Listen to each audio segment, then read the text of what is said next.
আজকে চিকেন রেজালা বানালাম, অনেক দিন আগে বানিয়েছিলাম, আজকে আবার বানালাম। হ্যাঁ, তো দেখো প্রত্যেকে দেখো কেমন হয়েছে। ক্রিম, টেস্ট ক্রিম দিয়েছি, তারপরে তোমার যা যা মশলা সব দিয়ে এটাও সব হয়ে গেছে, রেডি হয়ে গেছে আমার এটা।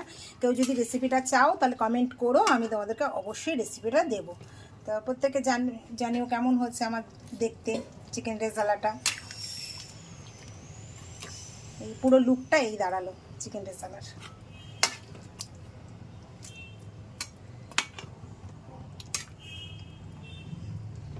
চিকেন রেজালাটা কিন্তু একটু সাদাতে হবে। আর দেখো আমি যে একটা হালকা যে কালারটা হচ্ছে এটা কিন্তু কেশরের, ঠিক আছে। চলো, এর মধ্যে কিন্তু কোনো হলুদ পড়েনি, কিছু পড়েনি। আর যদি তোমরা কেশর না দাও একটু সামান্য হলুদ দিতে পারো মাংসটা যখন তোমরা মাখাবে তখন। আমি বলে দেবো, যদি তোমরা